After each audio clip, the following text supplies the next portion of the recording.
Bukod sa pagbabakasyon at pagsasakripisyo, panahon din ng Semana Santa, syempre para magnilay-nilay. At maraming retreat houses sa buong bansa ang pwedeng puntahan kung ito ang gusto niyong gawin ngayong Holy Week. Live mula sa Quezon City, may report si Cedric Castillo. Cedric. Joseph, ayon sa isang spirituality teacher na nakausap natin, yung pakikipagsabayan daw natin sa bilis o sa takbo ng oras at buhay natin ay isa daw sa mga dahilan kung bakit tayo nagkakasakit. Minsan nawawalan tayo ng diskarte at minsan naman ay nawawalan tayo ng direksyon.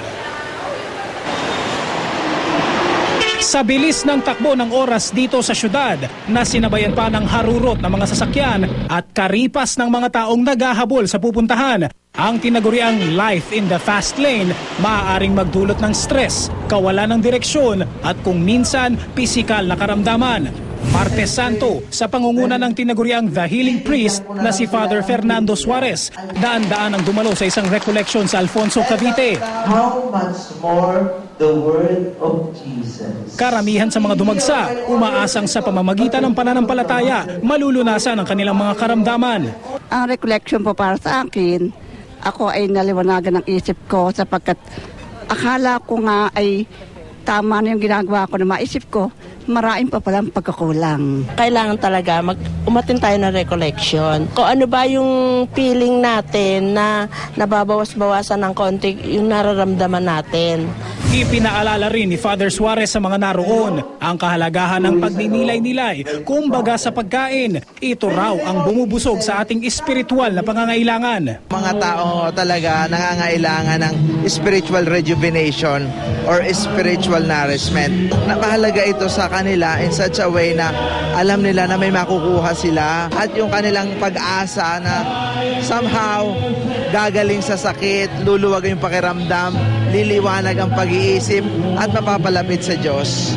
Para naman sa mga mas mahaba-habang pagmumuni-muni ang hinahanap, sakto ang ilang araw na bakasyon ngayong Semana Santa. Naglipa na sa buong bansa ang mga retreat houses mula sa gilid ng Mount Kitanlad sa Malaybalay sa Bukidnon hanggang sa bungad ng Bulkang Taal sa Tagaytay at kahit sa mismong pusod pa ng Metro Manila.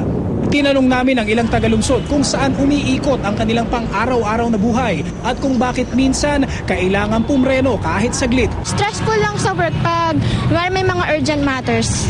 Ayun. Na kailangan mong gawin na agad-agad. Diba pag stress ka, gusto mong kumain, ganyan. So ikaw, pag stress ka, so obviously katulad sa akin na syempre kakain ako, doon mo na lang ilalabas yung stress mo rin eh. Sa lifestyle, kasi nga yung mga stress na sa atin, mga kagaya na hindi mo malaman saan ka kukuha ng pambili ng pagkain, yung mga dumarating na bill, ayun na naman yung pambayad sa tuition. Kung baga sa makina, kailangan din na overhaul. Medyo may mga problema, doon muna sa dalampisigan, yung nag-iisa ka lang. Yun na yung pinaka-retreat mo? Yun ang pinaka-retreat nyo.